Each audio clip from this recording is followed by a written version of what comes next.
সম্প্রতি আন্দামানে নৌকাডুবির ঘটনায় ২৫০ জন নিখোঁজ হয়েছে। তাদের সবারই সলিল সমাধি হয়েছে বলে ধারণা করা হচ্ছে। তার মধ্যে ছিলেন ২০ জন রোহিঙ্গা। চলতি মাসের শুরুর দিকে প্রায় ৩০০ যাত্রী নিয়ে নৌকাটি বাংলাদেশ থেকে মালয়েশিয়ার উদ্দেশ্যে যাত্রা শুরু করে। ক্রমবর্ধমান ঝুঁকি সত্ত্বেও রোহিঙ্গাদের সমুদ্রপথে এমন বিপদসংকুল যাত্রার যে হিড়িক পড়েছে, এই ঘটনা তারই প্রমাণ। এই ঘটনায় বেঁচে ফেরাদের মধ্যে আছেন রহিলা বেগম। আন্দামান সাগরে টানা ২ দিন ২ রাত একটি ভাঙা কাঠের টুকরো আঁকড়ে ধরে ভেসেছিলেন তিনি। মালয়েশিয়াগামী ওই নৌকায় উপচে পড়া ভিড় ছিল। এরপর যে কয়েকজন অলৌকিকভাবে বেঁচে ফিরেছেন, রহিলা তাদেরই একজন। তিনি বলেন, আমার শরীরের শক্তি শেষ হয়ে আসছিল। তথ্য পাইলাম তাতে আল্লাহ ২ দিনের রাত বাসাতে আসিলাম। তো বাসানোর পর উজার গই ২ দিনের রাত বাসবা না তুমি যেতে থারিদার গায়ে তত্তাই ধারা পালাই। বার্তা সংস্থা রয়টার্স বলছে, বাংলাদেশের ক্যাম্পগুলোতে জীবনযাত্রার মান অবনতি এবং মিয়ানমারে চলমান সংঘাতের কারণে প্রাণঘাতী এই সমুদ্রযাত্রা বেছে নিতে বাধ্য হচ্ছেন তারা। ক্যাম্পে বছরের পর বছর কর্মসংস্থানহীন জীবন, শিক্ষার সীমিত সুযোগ এবং ত্রাণ কমে আসায় তাদের সামনে কোনো ভবিষ্যৎ নেই। অন্যদিকে মিয়ানমারের রাখাইন রাজ্যে যুদ্ধ তীব্রতর হওয়ায় নিরাপদ প্রত্যাবাসনের সম্ভাবনাও ফিকে হয়ে আসছে। ত্রাণ সংস্থাগুলো সতর্ক করে বলছে, পাচারকারী বা নৌকাডুবির ভয়ের চেয়েও এখন বাঁচার তাগিদ অনেক বেশি প্রাধান্য পাচ্ছে। রোহিলার হাত ও শরীরে পোড়া দাগ, যা সমুদ্রের পানির সাথে মিশে থাকা নৌকার জ্বালানি থেকে হয়েছে বলে জানান তিনি। ২০১৭ সালে মিয়ানমার সেনাবাহিনীর দমনপীড়ন থেকে বাঁচতে তিনি বাংলাদেশে পালিয়ে আসেন।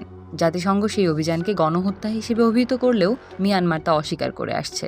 ৯ বছর পার হয়ে গেলেও নিরাপদ প্রত্যাবাসনের কোনো লক্ষণ নেই। কক্সবাজারের ক্যাম্পগুলোতে বর্তমানে ১২ লাখের বেশি রোহিঙ্গা অবস্থান করছেন। সেখানে জীবনযাত্রার মান ক্রমাগত খারাপ হচ্ছে। অন্যদিকে মিয়ানমারের সামরিক বাহিনী ও সশস্ত্র গোষ্ঠীগুলোর মধ্যে লড়াই পরিস্থিতিকে আরও অস্থিতিশীল করে তুলেছে। ক্যাম্পে বসবাসকারী রোহিঙ্গারা কোনো আনুষ্ঠানিক কাজ করতে পারেন না। চলাফেরায় রয়েছে বিধিনিষেধ। ত্রাণের বরাদ্দ কমে যাওয়ায় অনেক পরিবারকে এখন অনাহারে থাকতে হচ্ছে। এই নিরাপত্তাহীনতা ও পাচারকারীদের তৎপরতা তাদের চরম হতাশায় ঠেলে দিচ্ছে। এত বড় বিপদের পরও কেন আবার ফিরে যেতে চান, এমন প্রশ্নে রহিলা বলেন, মানে আল্লাহ বাঁচাইলে আর মানে বালা মতন বিয়া শাদি করা গরিব হইলে গজুম গরি না ভাইলে মানে পরিচয় টরিচয় হইলে তার সাথে থাকি উমিনিলা হয়ে ইলা মনে আসিল দিদি মনের মানে। রহিলার এই গল্প মূলত একটি বৃহত্তর সংকটের প্রতিফলন মাত্র। জাতিসংঘের শরণার্থী বিষয়ক সংস্থা UNHCR জানিয়েছে, ২০২৫ সাল ছিল সমুদ্রপথের জন্য ইতিহাসের সবচেয়ে ভয়াবহ বছর। সে বছর আন্দামান সাগর ও বঙ্গোপসাগরে অন্তত ৯০০ রোহিঙ্গা নিখোঁজ বা মারা গেছেন। প্রায় ৬৫০০ মানুষ সমুদ্রপথে যাত্রার চেষ্টা করেছিলেন, যার মধ্যে প্রতি ৭ জনে ১ জন মারা গেছেন। এটা বিশ্বের যে কোনো শরণার্থী সমুদ্রপথের তুলনায় সর্বোচ্চ মৃত্যুহার। ২০২৬ সালেও এই প্রবণতা অব্যাহত রয়েছে। জানুয়ারি থেকে এপ্রিলের মাঝামাঝি পর্যন্ত ২,৮০০-র বেশি রোহিঙ্গা এই বিপজ্জনক পথ বেছে নিয়েছেন।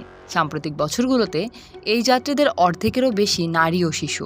UNHCR জানায়, কক্সবাজার বা মিয়ানমারের রাখাইন থেকে ইন্দোনেশিয়া বা মালয়েশিয়ার উদ্দেশ্যে রওনা দেওয়া নৌকাগুলো অধিকাংশ ক্ষেত্রে জরাজীর্ণ ও অতিরিক্ত যাত্রী বোঝাই থাকে। পাচার, শোষণ ও মৃত্যুর ঝুঁকি থাকলেও অনেকে দেশ ছাড়ছেন। অধিকাংশ রোহিঙ্গা মিয়ানমারে ফিরে যেতে চাইলেও নাগরিকত্ব না থাকা এবং ক্রমাগত নিপীড়ন তাদের আশা ধূলিসাৎ করে দিয়েছে। অন্যদিকে বাংলাদেশে মানবিক সহায়তার জন্য প্রয়োজনীয় ফান্ডের তীব্র সংকট দেখা দিয়েছে। UNHCR এর প্রোটেকশন বিষয়ক মুখপাত্র অ্যাস্ট্রিড ক্যাস্টেলিন জানান, ত্রাণ কমে যাওয়ায় শরণার্থীরা বাল্যবিবাহ, জুয়া, অপহরণ এবং বিপজ্জনক অভিবাসনের মতো ক্ষতিকর পথ বেছে নিতে বাধ্য হচ্ছেন। Often youth and families decide to take the risky journey on the boat. Rohingya শরণার্থীরা তরুণ এবং তারা একটি সুন্দর জীবনের স্বপ্ন দেখে, কিন্তু সেই আশা এখন হতাশায় রূপ নিচ্ছে, যার ফলে যুব সমাজ ও পরিবারগুলো এই ঝুঁকিপূর্ণ সমুদ্রযাত্রার সিদ্ধান্ত নিচ্ছে। রহিলা বেগমের জন্য জীবনের সমীকরণটি এখন খুবই কঠিন। হয় ক্যাম্পের দুর্বিষহ জীবন মেনে নেওয়া, না হয় একটি সুন্দর ভবিষ্যতের আশায় জীবনের শেষ ঝুঁকি নেওয়া।